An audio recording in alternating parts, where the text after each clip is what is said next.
بالله من الشيطان الرجيم بسم الله الرحمن الرحيم الحمد لله رب العالمين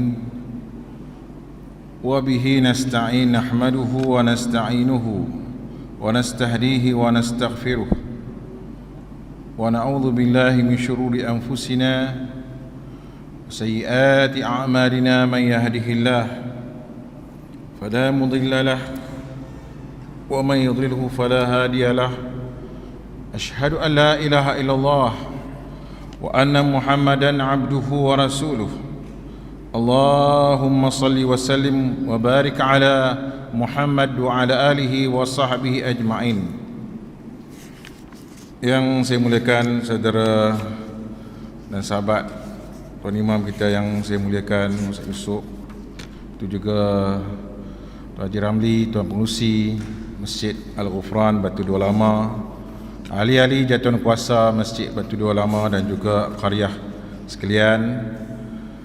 Moga-moga kita dilimpahi rahmat, barakah dan dimanfaatkan majlis ilmu kita pada malam ni. Assalamualaikum warahmatullahi wabarakatuh. Alhamdulillah, dipanjatkan setinggi-tinggi syukur kepada Allah.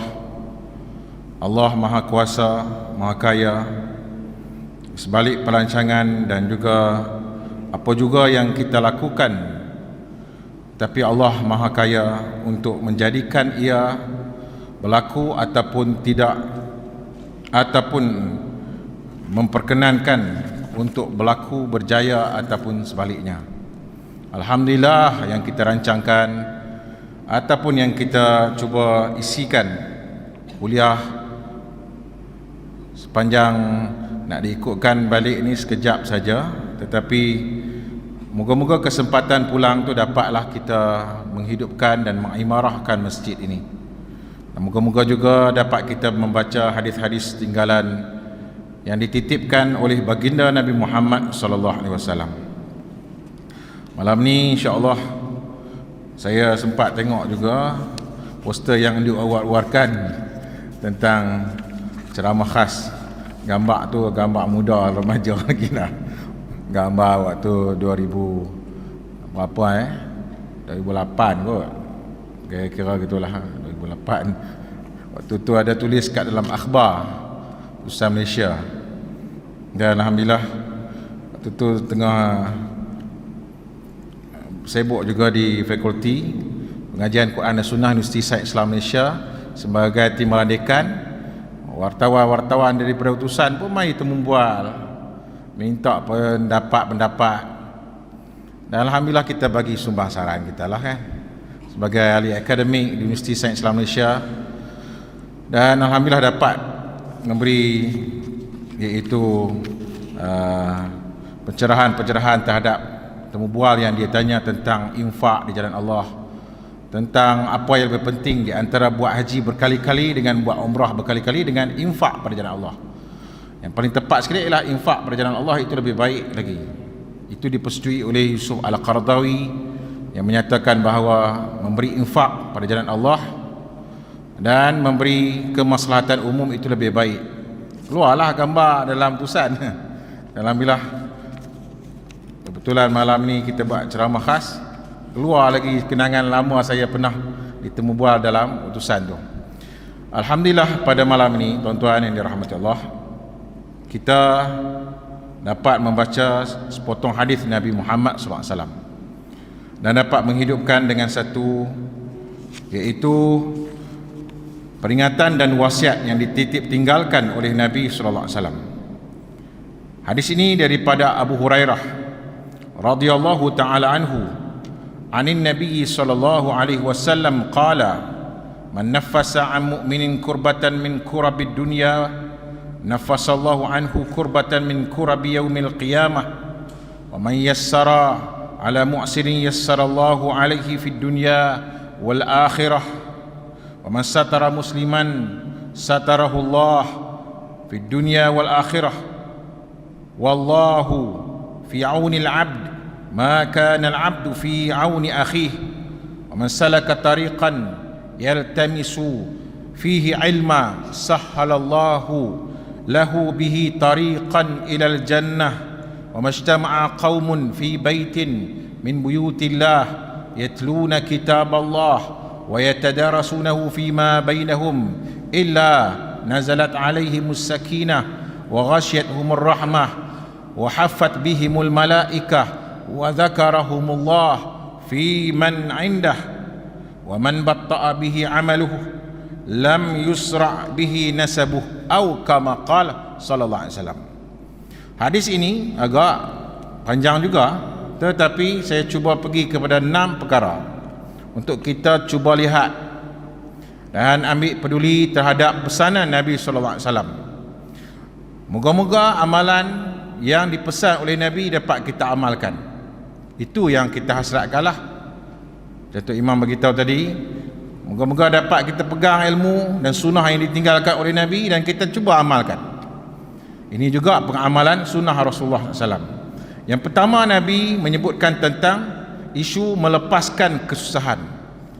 Bermaksud, barang siapa yang melepaskan kesusahan daripada kesusahan di dunia ini, Allah akan lepaskan dia daripada kesusahan di negeri akhirat nanti. Lebih berat lagi di akhirat. Tapi siapa yang bagi mudah kerja di dunia, Allah akan bagi mudah kerja di akhirat nanti. Yang kedua, Nabi sebut juga, waman yassara ala mu'sirin yassarallahu alaihi fid dunya wal akhirah. Siapa yang tadi melepaskan kesusahan, orang ditimpa musibah, ditimpa kesusahan. Yang kedua, man yassara, siapa yang mempermudahkan sesuatu benda yang sulit di dunia ini, maka Allah mempermudahkan urusannya, iaitu di negeri dunia dan di negeri akhirat. Yang ketiga, menutup aib saudara pula. Man satara musliman, siapa yang menutup aib orang Islam yang lain, satarahullah fid dunya wal akhirah, Allah akan tutup aib dia di dunia dan di akhirat. Dan Allah sebut juga, wallah fi aunil abd, Allah akan bersama-sama membantu seorang hamba selama dia itu tolong hamba yang lain. Kemudian yang keempat, menempuh jalan menuntut ilmu pengetahuan. Man salaka tariqan yaltamisu fihi ilma sahhalallahu bihi tariqan ila jannah. Itu topik yang keempat. Siapa yang menapak, siapa yang berjalan, siapa yang menghabiskan duit, keluar belanja, nak mengaji, nak menuntut ilmu, Allah akan memudahkan jalan untuk masuk syurga Allah Subhanahu wa taala. Kemudian isu yang kelima yang kita nak bincang pada malam ni, isu tadarus Quran yang ditinggalkan dan dipesan oleh Rasulullah, iaitu wa majtama'a qaumun fi baitin min buyutillah, tidaklah berimpun mana-mana masyarakat ataupun kaum di dalam rumah Allah, yatluna kitab Allah, membaca ayat-ayat Quranul Karim, wa yatadarasunahu fima bainahum, bertadarus, mengaji tentang makna dia, mengaji tentang akan tafsirnya, tadabbur untuk mengamalkannya. Ada kuliah tafsir, ada kuliah-kuliah tentang iaitu harfiah ke terjemahan Quran dan tafsir Al-Quran, maka elok, makna amalkan, teruskan kuliah begitu.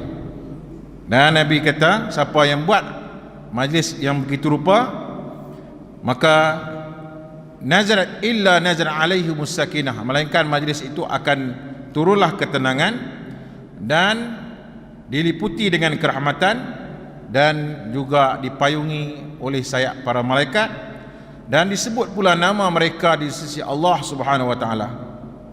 Itu isu yang kelima, yang terakhir, segerakan amalan, jangan ditangguhkan.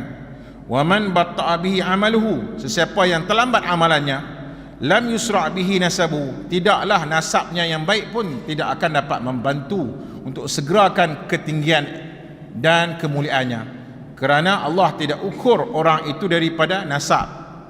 Allah ukur dengan iman, dengan ketulusan dan juga amalan yang dilakukan. Itulah 6 perkara yang saya sebut dulu. Lepas tu kita nak ulas satu persatu, kan? Kita nampak dulu apa benda yang nak berbicara pada malam ni. Yang pertama, kita mulakan semula, iaitu tentang muslim sesama muslim yang lain. Seumpama jasad, seumpama satu tubuh, mathalul mu'minin fi tawaddihim wa tarahumihim wa ta'atufihim mathalul jasad. Seumpama orang mukmin dengan orang mukmin yang lain sebenarnya macam satu tubuh saja. Dalam sayang mereka, dalam kesian belah mereka, dan juga dalam simpati mereka, seperti satu tubuh. Idza ishtaka minhu 'udwun, kalaulah satu bahagian tubuh itu merasa sakit, semua badan akan rasa sakit. Dan demam, tidak dapat tidur malam. Maknanya dia rasa panas badan, dia rasa demam, dia rasa tak dapat nyenyak tidurnya. Itulah perumpamaan yang Nabi sebut bagi muslim sesama muslim yang lain. Maka dia tidak akan rela ataupun dia tidak akan rasa selesa dengan mana musibah yang menimpa kawan dia. Paling kurang dia akan doa, ya Allah, pemudahkanlah urusan kawan kita ni. Ya Allah, berikanlah kejayaan kepada kawan. Ya Allah, moga-moga Allah bantu engkau. Ini sebenarnya tuan-tuan dirahmati Allah, kadang-kadang yang kita terlepas pandang dalam hidup kita ini. Berjumpa, bersua, bagi salam, kemudian tanya khabar, dan doa mendoakan. Itu satu benda yang elok diamalkan. Kadang-kadang kita berjumpa dengan orang, kita akan tanya khabar lah, apa khabar, lama tak nampak, alhamdulillah. Kemudian tanya apa orang anak dan seumpamanya. Kadang-kadang kita terlepas satu perkara yang kita elok amalkan, itu doakan kepada dia. Doakan. Jumpa dia market ke, jumpa di net ke, jumpa di kedai ke, kita akan doa, Allah yahfazuka, Allah memelihara anda, Allah pudahkan urusan anda, Allah selamatkan anda. Amalkan tu. Setiap kali kita doakan untuk kawan kita, moga-moga kita pun dapat juga selamat tu. Kita mungkin tak mampu nak bagi duit kat dia RM10, tak mampu bagi duit RM50, kita bagi doa. Kita bagi doa kat dia. Kita sampaikan doa-doa yang baik. Sebab atas dasar sayang kepada dia, atas dasar cinta kepada dia, atas dasar kita prihatin kepada saudara kita yang sama mengucapkan la ilaha illallah Muhammadur Rasulullah. Tuan-tuan yang dirahmati Allah Subhanahu wa taala, perkara yang mula-mula Nabi sebut ini ialah isu tentang muslim sama muslim kita bersaudara. Muslim sama muslim akan bantu menghilangkan kesulitan dan musibah yang menimpa. Antara kesulitan dan juga musibah yang menimpa, antaranya dia itu dizalimi, dia itu dianiayai. Nabi kata al-muslim akhul muslim, muslim itu ialah saudara muslim yang lain. La yadhlimuhu, dia tidak akan buat nanya kawan dia. Wala yusallimuhu, dan dia tidak akan membiarkan orang itu ditawan, dizalimi. Dia akan cuba bantu. Nabi pernah hantar Muaz bin Jabal ke Yaman. Nabi daripada hadis Abdullah bin Abbas kata, innaka ta'ti qauman min ahli kitab, kamu akan pergi ke tu tempat ramai orang-orang yang pandai, orang-orang Nasrani ini. Falyakun awwala ma tad'u ilaihim syahadatu alla ilaha illallah. Mula-mula kamu ajar mereka mengucap la ilaha illallah Muhammad Rasulullah. Mula-mula perkemahkan tauhid. Mula-mula kuliah ni kena pertekankan akidah kita, jaga akidah. Buat bukan kerana siapa-siapa, buat kerana Allah Subhanahu wa taala. Apa juga yang melanda, kita tidak akan berubah. Kita hanya urusan kita untuk dengan nama Allah, di jalan Allah, dan juga pada jalan Allah ataupun fi sabilillah. Dan moga-moga hidup kita, mati kita kerana Allah Subhanahu wa taala. Tuan-tuan dirahmati Allah Subhanahu wa taala, Nabi kata kalaulah mereka sudah buat benda tu, maka ajar mereka, fa inhum ata'uka bidzalika, kalau mereka dah taat, mereka dah patuh la ilaha illallah Muhammad Rasulullah, fa'alimhum anna Allah iftarada alaihim 5 salawat, maka ajar mereka semayang pula. Ajar mereka semayang. Lepas ajar mengucap, ajar semayang pula. Ajarlah semayang, macam mana nak semayang, dan diajarkan. Tuan-tuan dirahmati Allah, selesai. Fa inhum ata'u bidzalika, kalau orang mereka dah reti semayang, fa'alimhum anna Allah iftarada alaihim, maka ajarkan kepada mereka bahawa Allah wajibkan kepada mereka pula zakat. Tu'khadhu min aghniyaihim wa turaddu ila fuqaraihim, diambil daripada yang kaya, diagih-agihkan pada orang yang susah. Sistem dia macam itulah sistem dia. Kaya kita, harta kita bukan milik kita yang hakiki, juga bukan kita punya harta yang sebenar-benarnya, harta Allah yang bagi pinjam kita. Moga kita dapat manfaatkan sedikit harta itu bagi kepada orang lain, bagi kebaikan kepada orang lain. Kemudian Nabi pesan, iyyaka wa kara'ima amwalihim, berhati-hatilah daripada kamu menindas mereka, memaksa mereka untuk diambil daripada harta-harta yang mahal, yang berkualiti semata-mata. Wattaqi da'watal mazlum, dan takutlah, waspadalah daripada doa orang yang dizalimi. Fa innahu laisa bainahu wa bainallahi hijab, sungguhnya dia tidak ada hijab dia dengan Allah Subhanahu wa taala. Dalam apa juga tindakan kita, kita jaga hubungan kita sesama manusia, hubungan kita dengan Allah dan sama manusia. Nabi kata juga, saudara muslim sesamanya ialah bersaudara. Dia akan bantu saudaranya, yang mana dia itu kalau zalim pun dibantu untuk nasihat dia.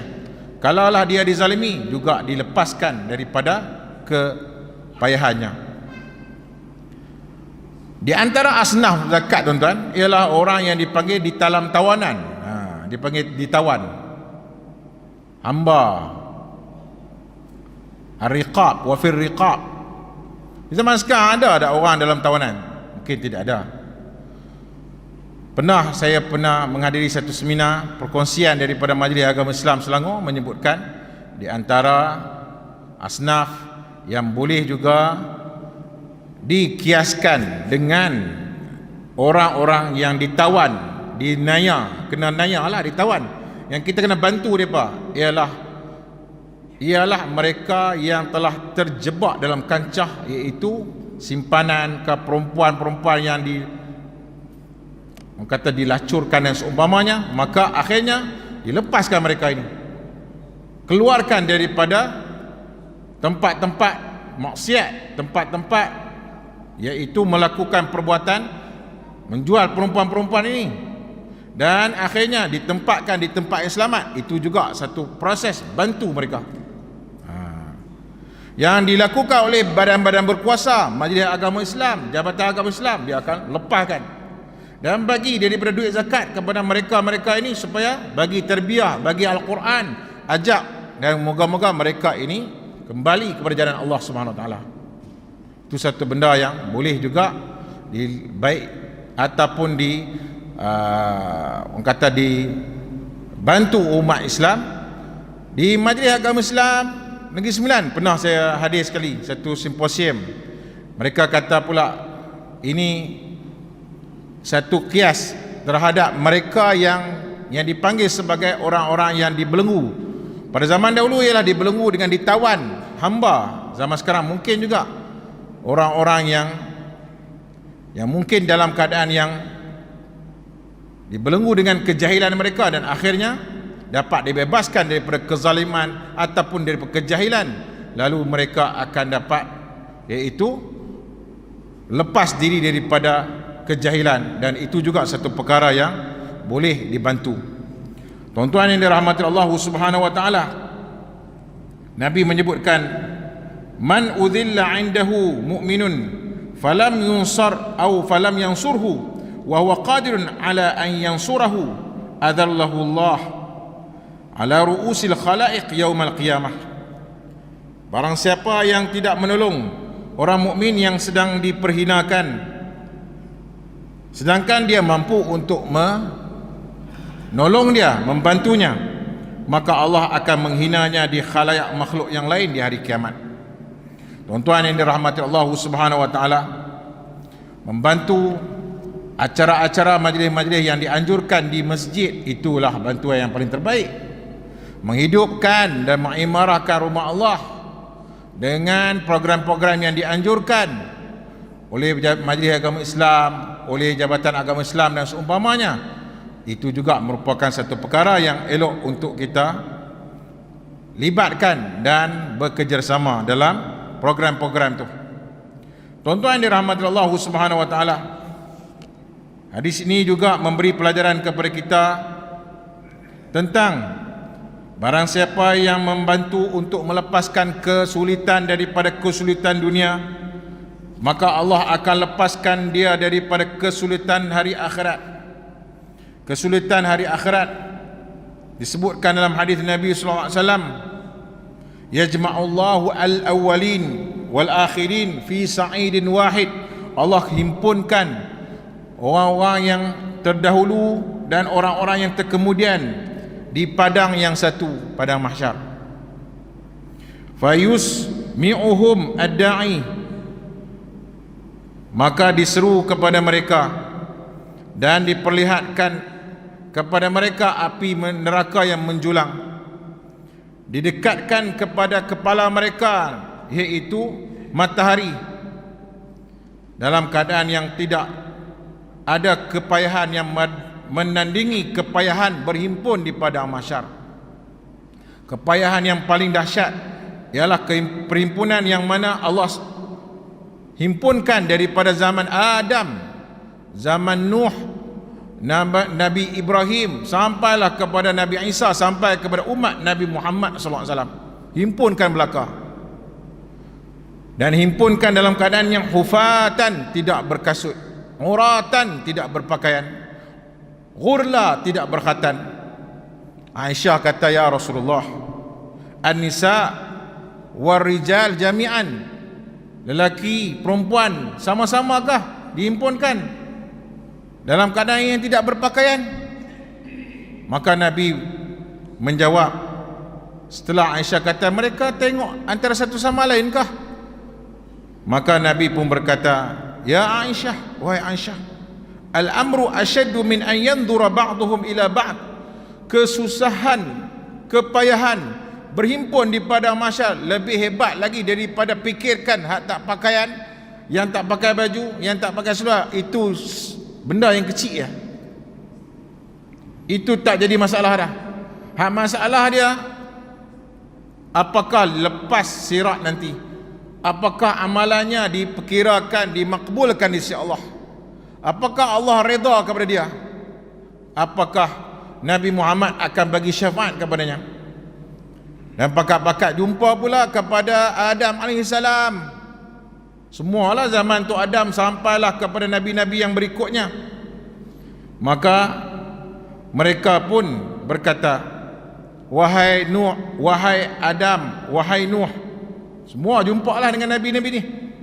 Tidakkah kamu melihat akan apa yang telah menimpa kepayahan, sehingga kan tuan-tuan sampai ke telinga, peluh-peluh yang mereka sudah duduk di padang mahsyar itu sampai ke telinga dah. Dalam keadaan yang begitu sukar, dalam begitu hebat, mereka bertanya, wahai Adam, tidakkah engkau melihat begitu dahsyatnya musibah yang sedang melanda ni, payah ni, tak bolehkah bantu apa-apa? Maka Adam pun berkata ketika diminta untuk bagi syafaat, lastu laha, minta maaf, aku tak mampu dan tidak ada upaya untuk nak bagi syafaat. Jumpa kepada Nuh, engkau bapa yang kedua, tolonglah bantu kami. Nuh akhirnya berkata, lastu laha, aku tak mampu nak bantu kalian. Jumpa kepada siapa pula? Ibrahim.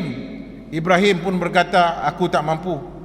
Jumpa kepada Musa, Musa pun kata tidak. Jumpalah kepada Nabi Allah Isa, Nabi Isa pun kata, lastu laha, aku tidak berupaya, minta maaf. Tuan-tuan, semua ini utusan Allah. Semua ni ialah merupakan tali hayat untuk nak minta kepada Allah. Itu pun tak boleh bantu. Nabi-nabi yang ulul azmi ni pun tak boleh bantu. Kita tak tahulah, lebih-lebih lagi lah. Tuan-tuan dirahmati Allah. Oleh yang demikian, Isa kata, pergilah minta kepada baginda Nabi Muhammad sallallahu alaihi wasallam, minta dia bantu. Maka akhirnya mereka bertemulah dengan Rasulullah sallallahu alaihi wasallam. Dan Rasulullah kata, iaitu ana laha, akulah Tuan empunya, akulah Tuan punya. iaitu pemilik syafaat. Lalu dalam hadis menyebutkan, tuan-tuan dirahmati Allah, maka baginda pun sujud di bawah arasy Allah, dan Allah ilhamkan kepada baginda tahmid, puja dan puji kepada Allah, sehinggalah Allah menyebutkan kepada baginda Nabi Muhammad SAW, iaitu irfa' ra'saka, angkatlah kepala kamu itu, dan mintalah kamu akan diberi, dan mintalah syafaat, engkau dapat beroleh syafaat. Baik, itulah tuan-tuan dirahmati Allah, di antara sunnahnya apabila lepas azan, kita dengar azan, kita akan ucap balik azan itu, ulang balik yang Bilal menyebutkan azan, ulang balik.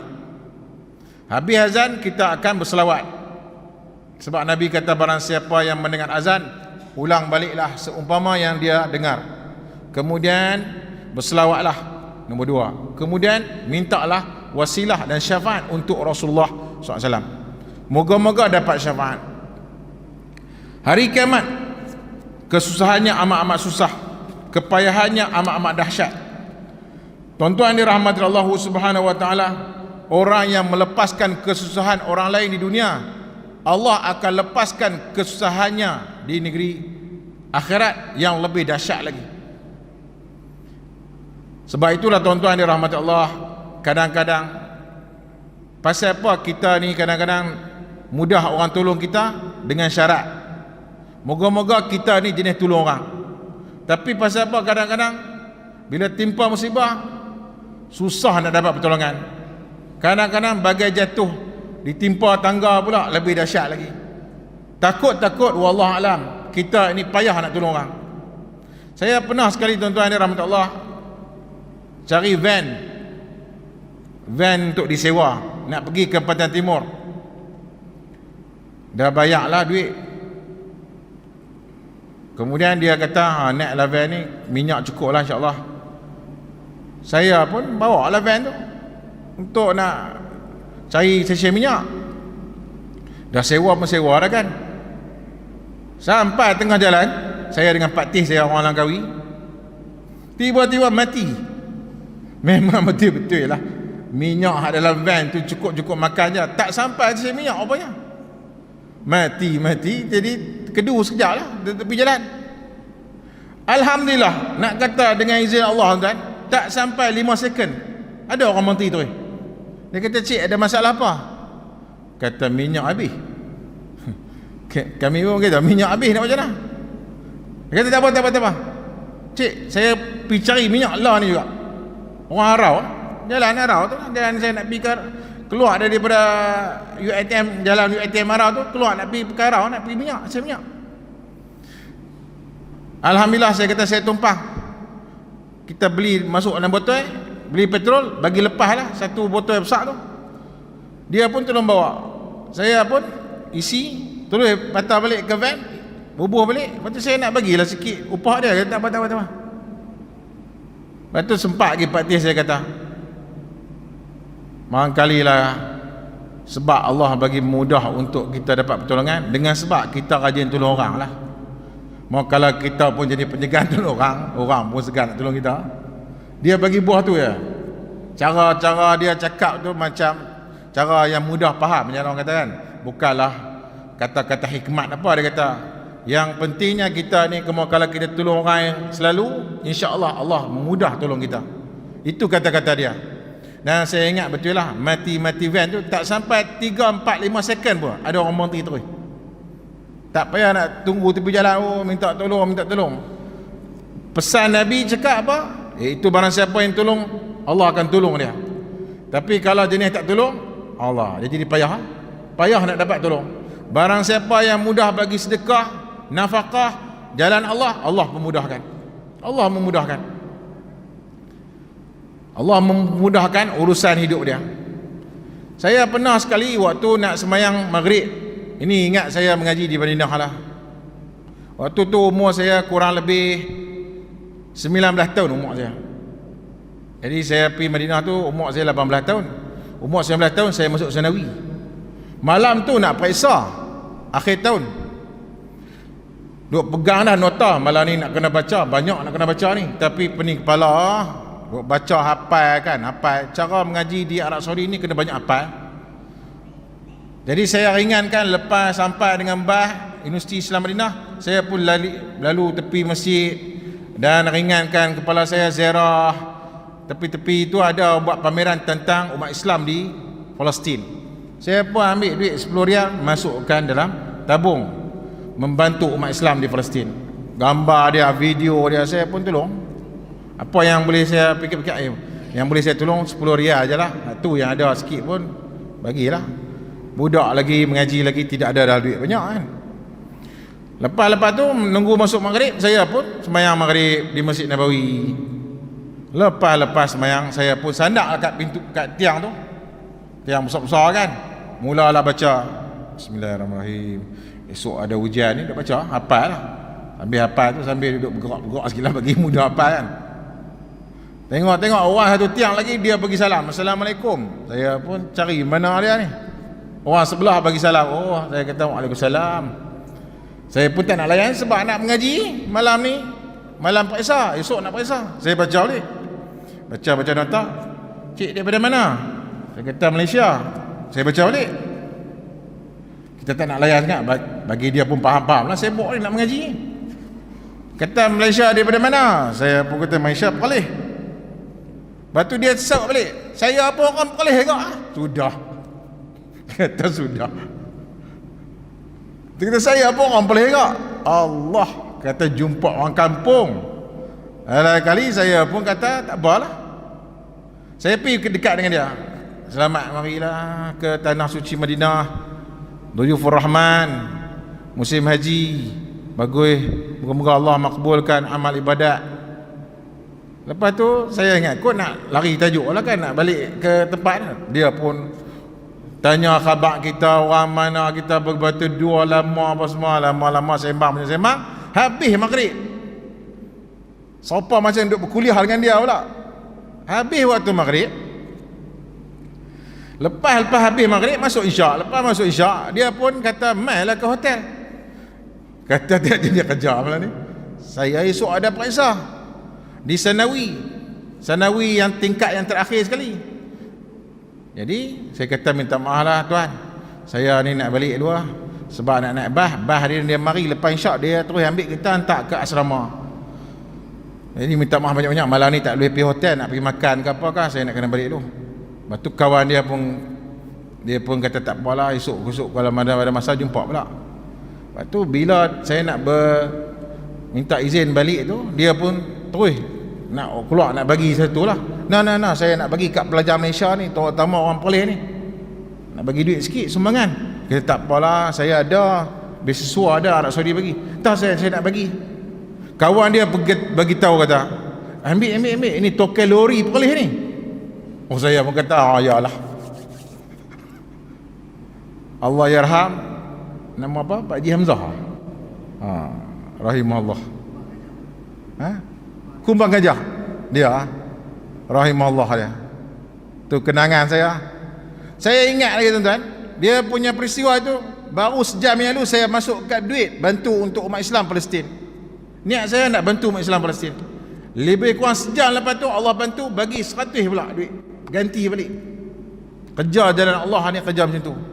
Jangan pernah kita rasa kecewa. Jangan pernah kita rasa macam luak. Jangan pernah kita rasa habis dah duit aku nak bagi sumbangan ni, nak buat masjid ni, nak imarah masjid. Jangan rasa tekilan itu. Buat, bagi bantuan, hidupkan majlis ilmu. InsyaAllah Allah memudahkan urusan kita. InsyaAllah Allah akan menjaga kita. Selagi kita jaga Allah SWT, jaga agama Allah SWT. Tuan-tuan dirahmati Allah, hadis ini memberi pelajaran kepada kita juga tentang, iaitu menutup keburukan. Ini tajuk yang berikutnya pula, menutup aib saudara. Lebih-lebih lagi keluarga, lebih-lebih lagi suami dan isteri. Sebab itulah tuan-tuan dirahmati Allah, tidak boleh kita berlebih-lebihan dalam berkongsi cerita, berita. Kadang-kadang tuan-tuan dalam Facebook, dia cerita habis, dia pergi ke mana, makan apa, satu hal lah. Dia dengan isteri dia honeymoon di mana, sampai dalam keadaan gambar-gambar yang mungkin aib pula. dikongsi bersama. Jaga benda itu.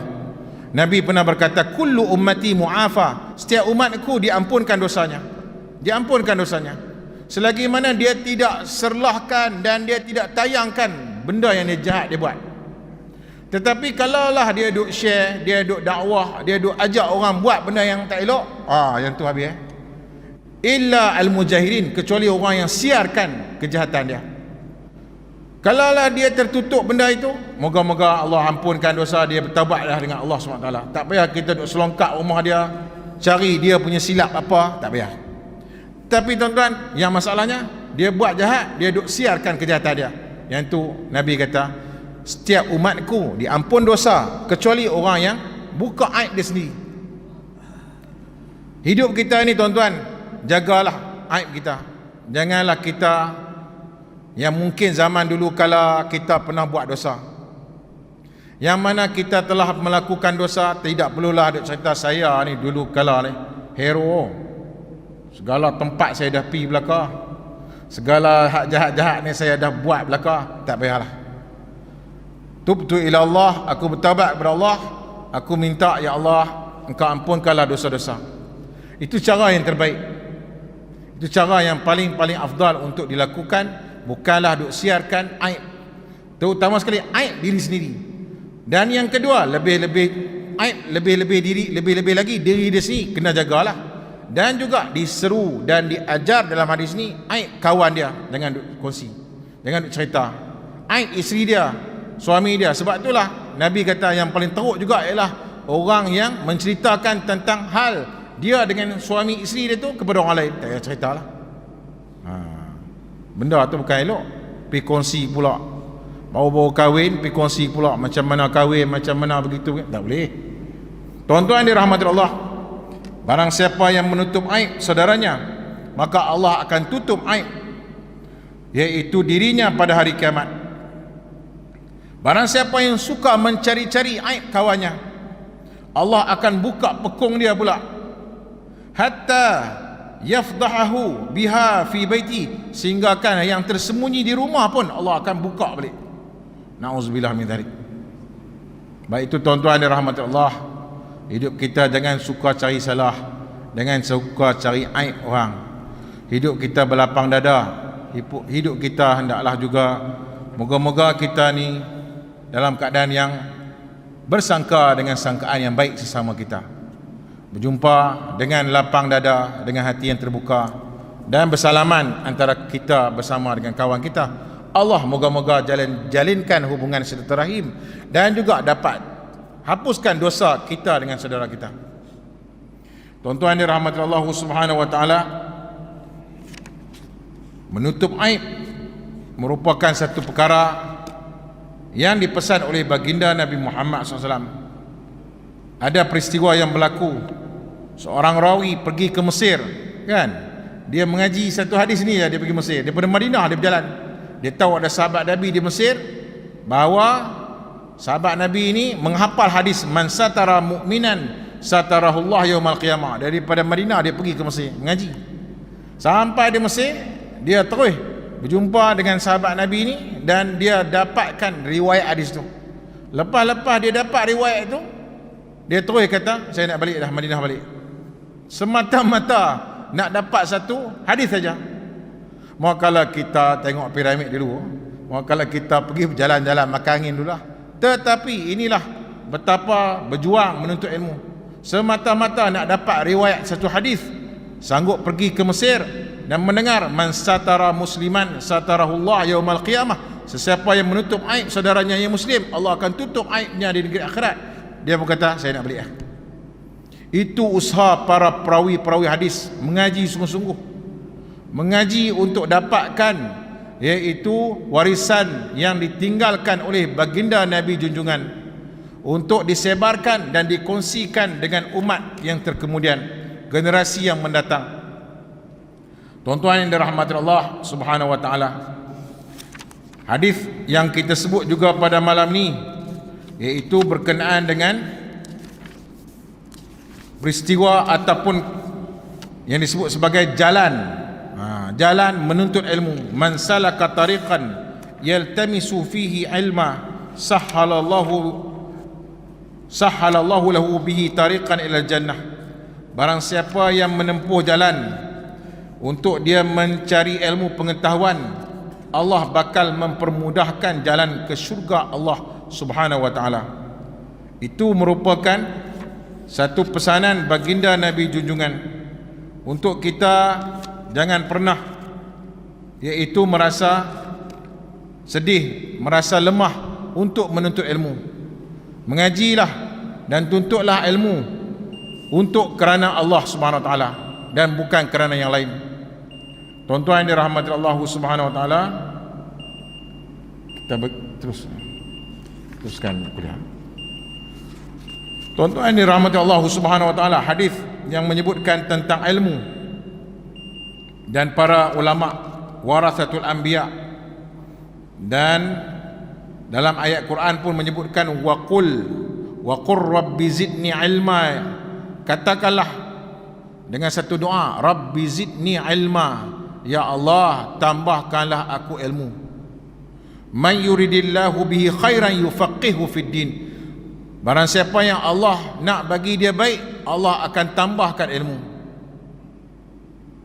Allah sebutkan juga, fa'lam, ketahuilah, mengajilah, annahu, bahawa la ilaha illallah, tidak ada Tuhan yang berhak disembah melainkan Allah. Maka dengan demikian tuan-tuan, menuntut ilmu fardu. Talabul ilm faridatun ala kulli muslim. Menuntut ilmu ni perkara yang wajib.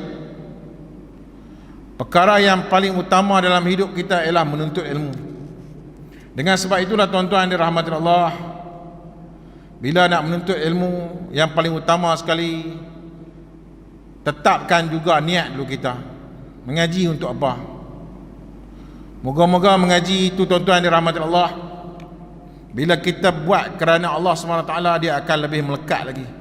Tapi kalau mengaji untuk kerana nak kekayaan, untuk pangkat, untuk mungkin ingin menyalahkan mungkin seseorang yang lain, untuk menunjukkan kepandaian dan seumpamanya, maka itu yang menyebabkan Nabi menyebutkan barang siapa yang mengaji untuk tujuan duniawi dan untuk memperlekehkan orang lain, ditakuti dia tidak akan dapat mencium syurga Allah Subhanahu wa taala. Mengajilah kerana ilmu. Dan Nabi menyebutkan, innal anbiya lam yuwarrithu dirhaman wala dinara wa innama warathul ilm. Sesungguhnya para al-anbiya tidak mewariskan dirham dan juga dinar, sesungguhnya mereka mewariskan ilmu pengetahuan. Sebab itulah tuan-tuan dirahmati Allah Subhanahu wa taala, di antara fadilat ataupun kelebihan orang yang menuntut ilmu ni, Allah akan iaitu melabuhkan sayap para malaikat kepada dia. Allah akan menjadikan dia itu senantiasa di jalan Allah Subhanahu wa taala.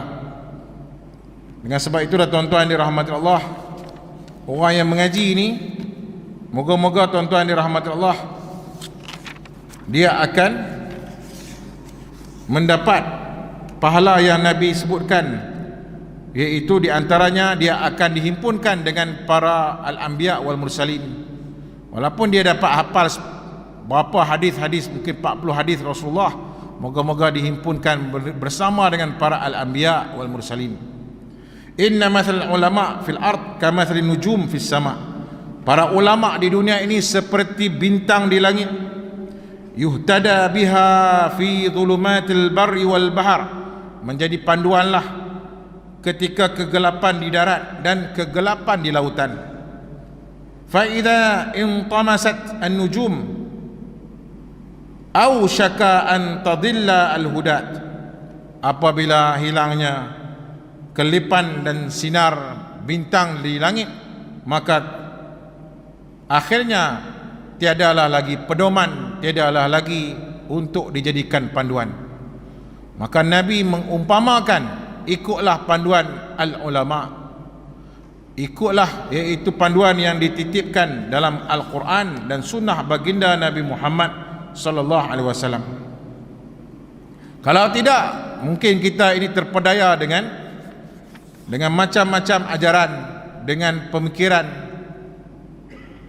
Bila pernah saya bertanya khabar dengan seorang sahabat yang buat kajian PhD dia tentang Syiah, maka dia beritahu bahawa disebabkan Syiah ini tidak boleh dipraktikkan dengan begitu mudah, dan fatwa daripada negeri-negeri di Malaysia sejak daripada tahun 1985 lagi telah difatwakan Syiah ini sesat.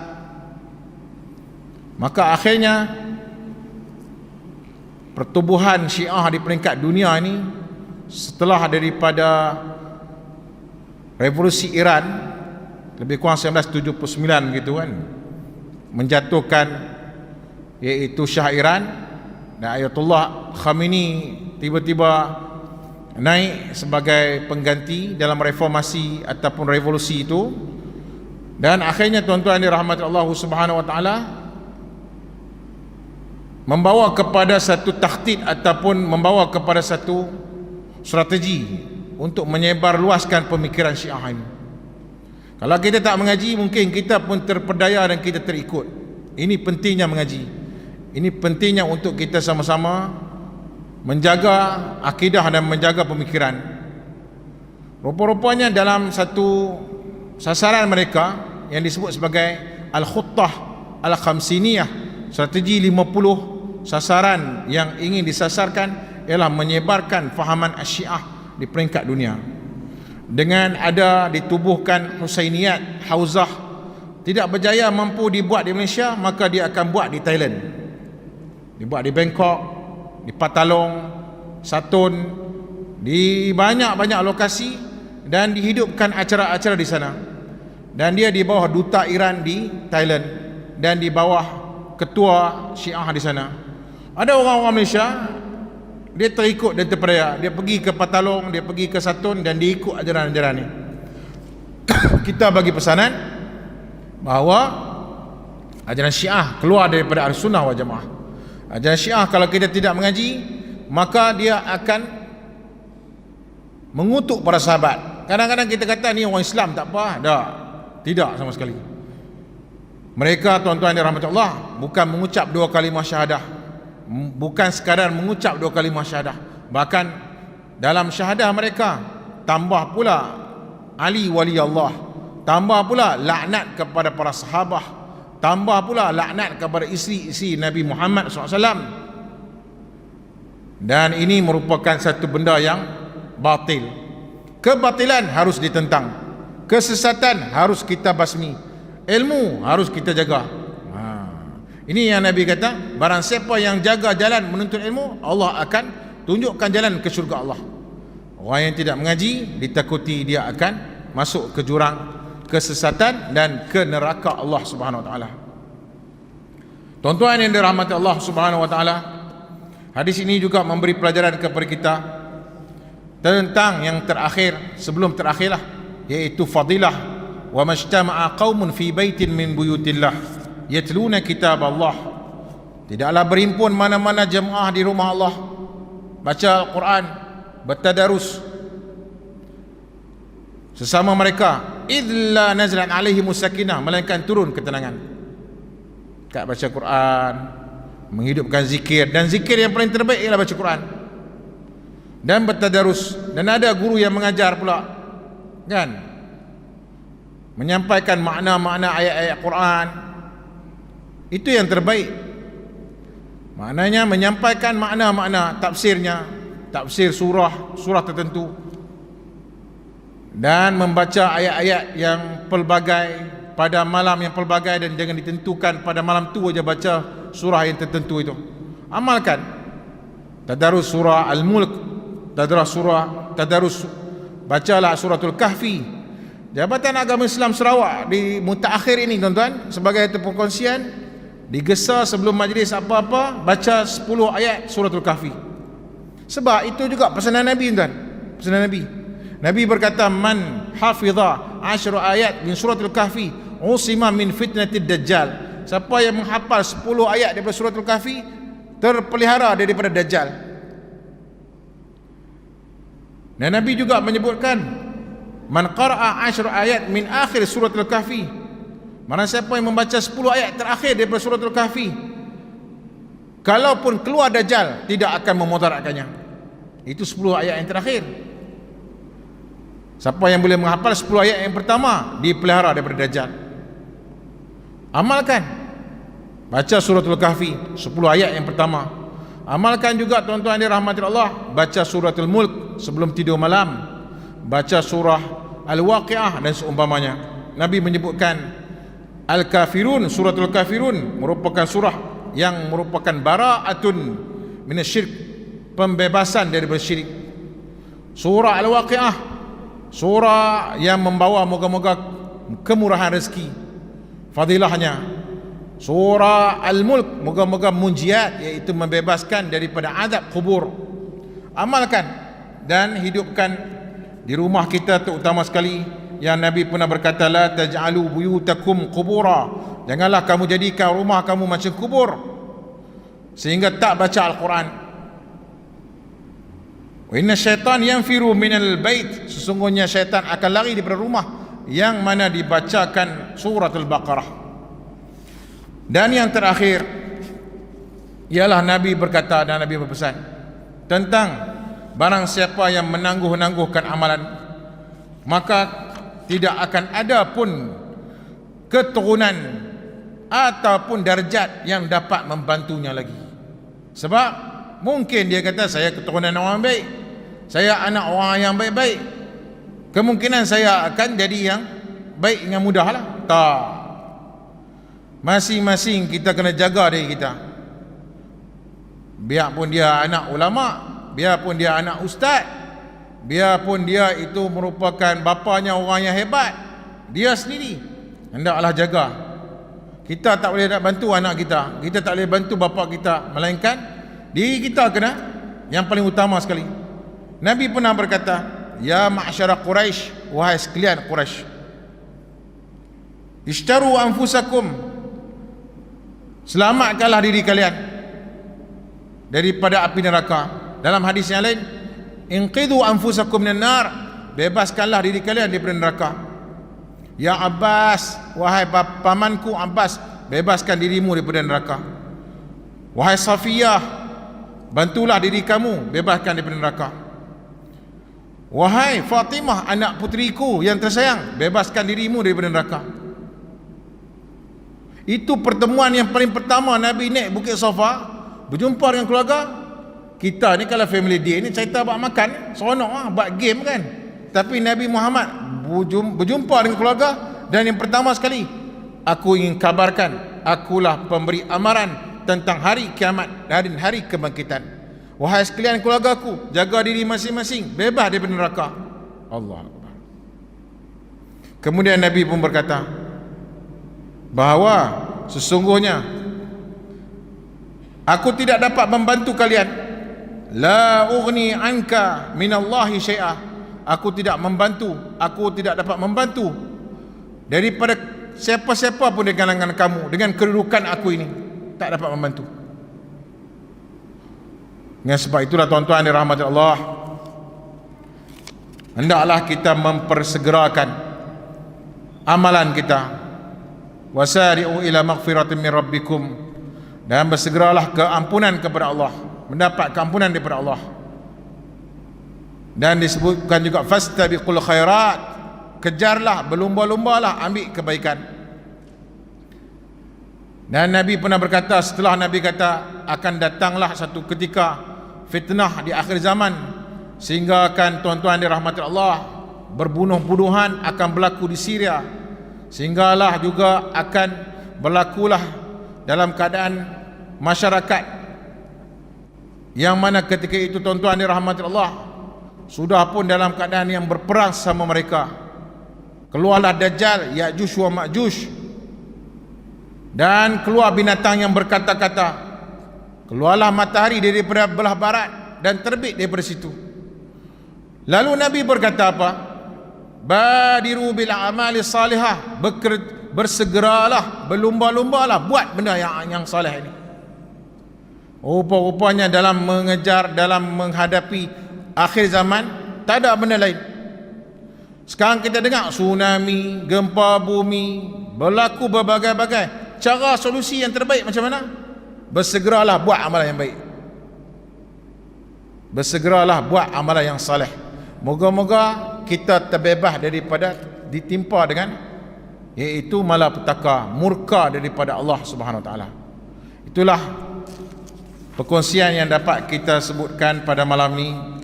Moga-moga pesanan Nabi dapat kita amalkan, iaitu daripada hadis yang menceritakan tentang 6 perkara, iaitu melepaskan kesusahan saudara, mempermudahkan urusannya, menutup aib dan keburukannya, menempuhi jalan menuntut ilmu pengetahuan, dan juga menghidupkan majlis tadarus Al-Quran, dan yang terakhir yang keenam, menyegerakan amalan, jangan ditangguhkan.